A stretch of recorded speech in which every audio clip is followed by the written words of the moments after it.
হে hi everyone, আজকে খুব easy আর quick একটা চিকেন রেসিপি শেয়ার করছি। বলতে পারো সানডে স্পেশাল চিকেন কারি। তো প্রথমেই এখানে চিকেনটার মধ্যে নুন, হলুদ, কাঁচা সর্ষের তেল আর বেশ খানিকটা গোলমরিচের গুঁড়ো দিয়ে চিকেনটাকে ম্যারিনেট করে রেখে দেবো সাইডে।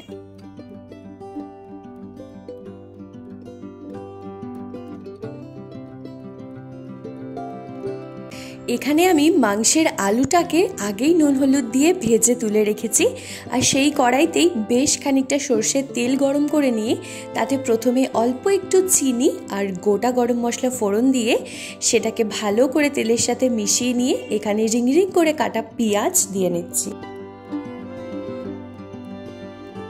এভাবে আমি চিকেনটা বানাই, আর ট্রাস্ট মি, এভাবে চিকেনটা বানালে খেতে ভীষণ সুন্দর হয়।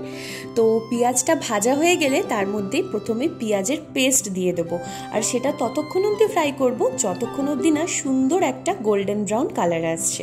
পেঁয়াজটা ভাজা হয়ে গেলে তারপরে তার মধ্যে আদা রসুন বাটাটা দিয়ে আবারও ভালো করে কষিয়ে নেব। তারপর মশলাটায় তেল ছেড়ে আসলে রেগুলার যে মশলা সেই সমস্ত মশলা অ্যাড করে দেব।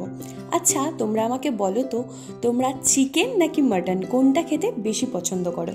কমেন্টে কিন্তু জানাতে একদম ভুলো না।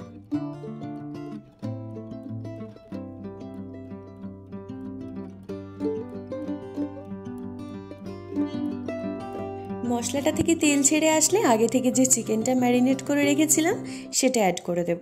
চিকেনটা অ্যাড করে দিয়ে বেশ খানিকক্ষণ ভেজে নিয়ে একটা ঢাকা দিয়ে দিয়েছিলাম যাতে চিকেনটা একটু সিদ্ধ হয়ে যায়। ততক্ষণে অন্যদিকে একটা বাটিতে বেশ খানিকটা দই আর তার সাথে কাশ্মীরি রেড চিলি পাউডার আর অল্প একটু চিনি আমি মিক্সড করে রাখছি।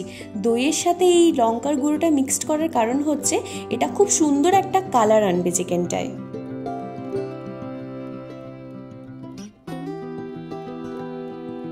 ঢাকা খুলে দেখলে চিকেনটা থেকে অলরেডি জল ছেড়ে দিয়েছে, তাই এখন দইয়ের মিশ্রণটা দিয়ে নিয়ে ভালো করে মিশিয়ে দিয়ে আবারও একবার ঢাকা দিয়ে দেব।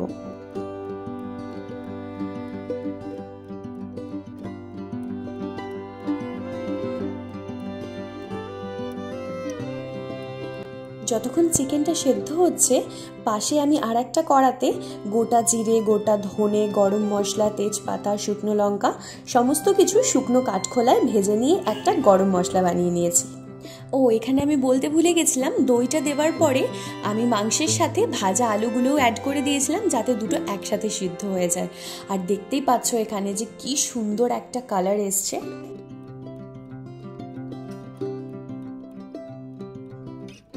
আর শুকনো খোলাতে বেশ কিছুটা কসুরি মেথি আমি ভেজে নিয়েছি।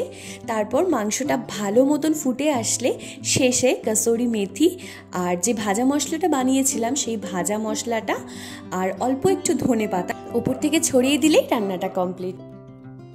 তো তোমরা দেখতেই পাচ্ছ কি সুন্দর একটা কালার এসছে, আর টেস্টও ভীষণ ভালো হয় এরকম করে চিকেন বানালে। তো এই ছিল আমার আজকে সানডে স্পেশাল চিকেন কারি। ভিডিওটা কেমন লাগলো সেটা অবশ্যই জানিও। যদি ভালো লাগে একটা লাইক করে দিও। দেখা হবে খুব তাড়াতাড়ি আবার একটা নতুন সুন্দর ভিডিওর সাথে। আজকের মতন টাটা।